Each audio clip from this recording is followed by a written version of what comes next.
जय हिंद जय भारत। आप देख रहे हैं अजय भारत मीडिया, जहां हम बनते हैं जनता की आवाज़। गुरुग्राम में वार्डबंदी को लेकर के हर रोज नए नए खुलासे किए जा रहे हैं जनता के द्वारा। कभी एससी सीटों को लेकर के, कभी ओबीसी सीटों को लेकर के, और इस बार तो वार्ड एक है जिसमें कहा गया है कि एक ही वार्ड के अंदर जो सोसाइटी है डीएलएफ फेज 2 उसको अलग अलग कर दिया गया है, उसके ब्लॉक्स को अलग अलग कर दिया गया है, जिससे कि वहाँ के जो निवासी हैं वो खफा हैं। और आज उन्होंने जिला अधिकारी यानी डिप्टी कमिश्नर को इसके बारे में एक ज्ञापन सौंपा और मांग की है कि इसको सही किया जाए। देखिए खबर। विपिन यादव डीएलएफ फेज 2 का निवासी हूँ।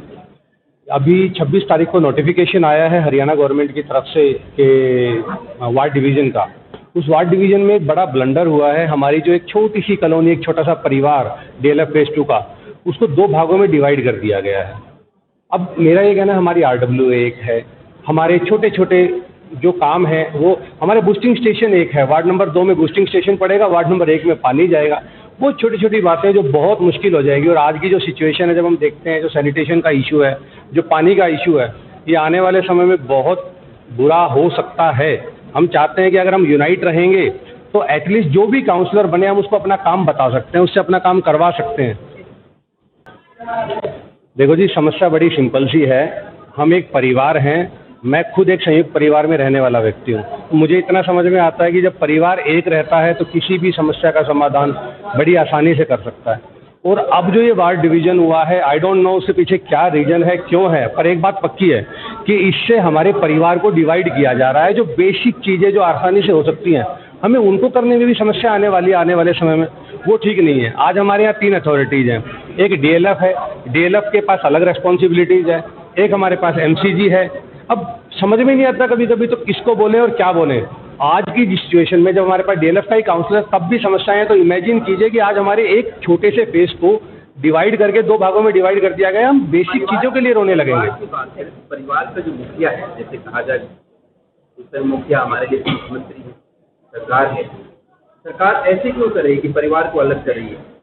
सीनियर को देखें तो अभी जो महिलाएं हैं, जो जिस तरीके से अपने उम्र के दराज में हैं, इस उम्र में अगर कोई अलग करता है, बेटा को अलग कर देती है। अभी दिख रहा हुआ है कि मेरा बेटा दूसरे ब्लॉक में, मैं दूसरे में, ऐसे क्यों कर रही है सरकार?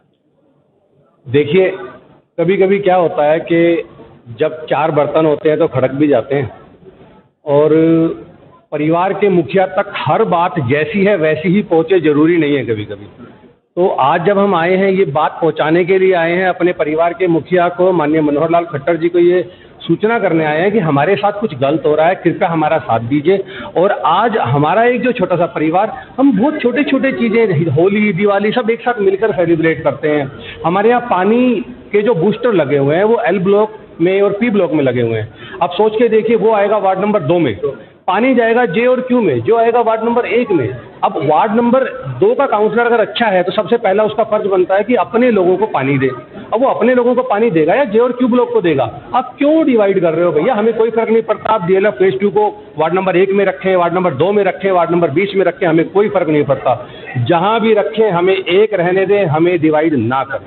वार्ड बट्टी होगी, वार्डों को बंटवारा हो गया नहीं, वार्ड बंदी के लिए नोटिफिकेशन आया है। उस नोटिफिकेशन के हिसाब से हमारे डीएलएफ फेज 2 का 30% हिस्सा अलग कर दिया गया है, जो बड़ा ही इलॉजिकल है। मेरा कहना है, बहुत छोटा सा परिवार है। एक गांव में से आप ऐसा करेंगे, शिरोल गांव में से एक बूथ निकालकर वार्ड नंबर में 1 में कर देंगे, एक बूथ निकालकर वार्ड नंबर 2 में करेंगे, वो गांव अपनी बात ही नहीं रख पाएगा। क्या ये हमारे लिए गांव नहीं है क्या? हम सब हमारा ही गांव है भाई। मेरा परिवार यही है, मेरा परिवार, मेरा कुनबा, मेरा सब कुछ यही है। हमने जीना मरना एक साथ है, हमें क्यों डिवाइड कर रहे हो आप लोग? अलग करने की बात आ रही है।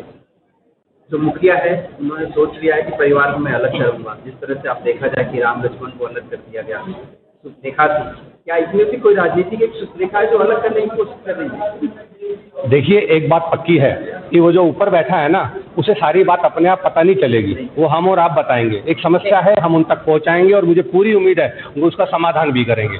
देखिए, वार्ड बांटने का काम हमारी एडॉक कमेटी का है और मुझे पूरा विश्वास है कि एडॉक कमेटी जो कुछ कर रही है वो अच्छे से कर रही है। लेकिन हाँ, एक प्रश्न बार बार लोग उठा रहे हैं। अभी थोड़ी देर पहले सानी साहब बोल रहे हैं, कभी मिसेस जैन बोल रही हैं। सबका ये कहना है कि भाई, जो लोग खुद इलेक्शन लड़ने वाले हैं काउंसलर का, अगर वो ही वार्ड डिवीज़न में होंगे तो कहीं ना कहीं कन्फ्लिक्ट ऑफ इंटरेस्ट लाजमी है। और जब हमारे मिनिस्टर बनते हैं सेंटर में, उनको भी कहा जाता है कि भैया जी जो मिनिस्ट्री आपके पास है एटलीस्ट उसके अंदर तो आप वो काम ना करो। तो अगर आप खुद चुनाव लड़ने वाले हैं तो वार्ड डिवीजन कमेटी में एटलीस्ट आपको नहीं होना चाहिए। ये आम जनता की आवाज़ है और बार बार मेरे पास रोज इसके लिए कॉल आ रहा है। मुझे लगता है कि ये चीज़ अवॉइड की जा सकती है ताकि सरकार का नाम ठीक रहे। अशोक बहल DLF2 का निवासी हूँ। एक बड़ा ही अजीब डिलेमा है कि एक छोटी सी कॉलोनी में उसको 2 भागों में बांट दिया गया है। इसका रीज़न हमें समझ नहीं आया कि Q और J ब्लॉक अलग और बाकी सारे ब्लॉक अलग। ये कैसे संभव है कि हम कोऑर्डिनेशन आपस में कैसे करेंगे? ये very strange, it should not be done like this. My name is Sanjeev Sahani. We all belong to DLF Phase 2 resident. There's some basic problem because मेरे को तो लगता है हम परिवार से ही अलग हो गए। मेरा बेटा दूसरे ब्लॉक पे रहता है और मैं दूसरे ब्लॉक में, तो हम लोग को तो कोऑर्डिनेट करने में दिक्कत होगा। हम किसको रिपोर्ट, वो अलग को रिपोर्ट करेगा, मैं अलग को रिपोर्ट। हमारा है कि हमारा एक फैमिली एक यूनिटी हो जाए, so it will be better for all of us. थोड़ा कोऑर्डिनेट करने में हमको ये रहेगा, जो भी होगा हम लोग सर। मेरा नाम रमेश यादव है और ये एक गंभीर समस्या पैदा हो गई है DLF Phase 2 के लिए कि कुछ लोग एक वार्ड नंबर दूसरे में, कुछ लोग वार्ड नंबर दूसरे में है। तो सरकार ने हमारी तरफ ध्यान देना चाहिए और हमारी समस्या का जल्दी से जल्दी हल करना चाहिए। मेरा नाम आशीष यादव DLF Phase 2 से। मैं ये कहना चाहता हूँ कि ये एक परिवार का बंटवारा किया जा रहा है, जो कि अगर ये करेगा तो हम आपस में अपनी समस्याओं को और इसको सभी चीज़ का हमारा बंटवारा हो जाएगा और अलग अलग जगह हम लोग को अपनी समस्या का समाधान लगता है कि नहीं हो पाएगा। तो प्लीज़ हमारे परिवार का बंटवारा ना किया जाए। मेरा नाम मंजू जैन है। हमें ये नहीं समझ में आ रहा है कि ये वार्ड डिवीज़न क्यों हुआ है, जो कि आज तक कभी नहीं हुआ। किसी MLA के इलेक्शन में, किसी काउंसलर के इलेक्शन में, किसी RW के इलेक्शन में, ब्लॉक पर। ऐसा तो नहीं है कि चांदनी चौक का इलेक्शन हो रहा है तो दरीबा अलग हो गया, कुछ माजनी अलग हो गया, बाकी पूरा चांदनी चौक हो गया। ऐसे तो कोई इलेक्शन नहीं होते। और हमारा परिवार अलग हो रहा है। आज हमने पूरे सोसाइटी का एक बीड़ा उठा रखा है काम करने के लिए। थोड़े टाइम से हम लोग जुड़े हैं इनके साथ, विपिन जी के साथ। तो सब लोग मिलके काम कर रहे हैं, पर अलग अलग होगा तो हम लोग उनके लिए कैसे काम कर पाएंगे? अपना तो हम करा ही लेंगे, पर हम और लोगों के लिए कैसे काम करेंगे? तो इसलिए मेरा नाम उषा बख्शी है।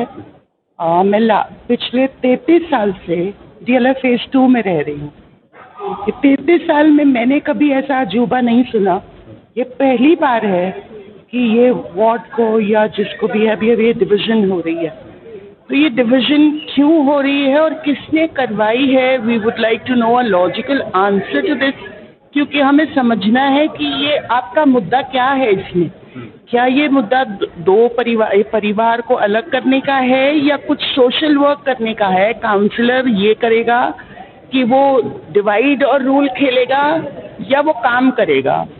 तो इट इज़ ऑलवेज बेटर कि एक फैमिली में हेड एक ही हो, बाकी लोग सब मिलके उसके साथ काम कर सकते हैं। तो इसमें डिवीज़न करने की मुझे तो कुछ समझ आती नहीं है। बाकी आप लोग यू आर गुड जज, आप लोगों को खुद समझ आएगी। और we would also want to understand as DLF resident 2 कि आपको 33 साल में तो ये करने की ज़रूरत नहीं पड़ी, ये 34वें साल में आप क्या कर रहे हैं? तो ये बता दीजिए हमें। 33 साल में कितनी बार वोट डाली आपने? हर बार ही जितनी बार काउंसलर की इलेक्शंस हुई हैं हम लोग गए हैं वोट डालने के लिए, बल्कि हमने काउंसलर को हेल्प किया है, बूथ पे बैठे हैं। परिवर्तन कितना देखने को अभी मिल जाता है 33 साल और अभी 9 साल की अगर देखें? ये अभी पिछले कुछ सालों में तो कुछ भी नहीं हो रहा। बहुत पहले जब हम आए थे, शुरू में आए थे, तो बिल्कुल ही मतलब जंगल में रहे हैं हम, तब तो थोड़ा सा चेंज पता लगता है। लेकिन जब एक स्टेबिलिटी आती है, कुछ होता है, तो फिर उसके बाद बहुत स्लो हो जाता है काम और सब लोग अपनी कुर्सी पे ही बैठ जाते हैं। तो फिर वो आगे, और अब आगे क्या होगा उसका तो बहुत बड़ा क्वेश्चन मार्क। मेरा नाम अरुणा है और हम DLF Phase 2 में रहते हैं। लेकिन ये जो हो रहा है ये बहुत गलत हो रहा है और हमारे परिवार को तोड़ा जा रहा है। और इसके पीछे जो हमें समझ में आ रहा है ये सीधी पॉलिटिक्स है। अदरवाइज ऐसा क्यों होता कि भी एक परिवार के अंदर हम किसको अपनी प्रॉब्लम्स बताएंगे जाकर? ये बताइए। अभी आपने अपनी कुछ सर्विसेज स्टार्ट की, क्या इसकी कोई वजह हो सकती है इससे रिलेटेड? हमें यही लग रहा है कि इसके पीछे मतलब पॉलिटिक्स ही है और कोई वजह हमें समझ में नहीं आ रही है, क्योंकि सीधा ही कारण पॉलिटिक्स है। वरना कभी आज तक कभी नहीं सुना कि हम ऐसे कभी ब्लॉक ऐसे डिवाइड हुए हों एक एरिया के अंदर।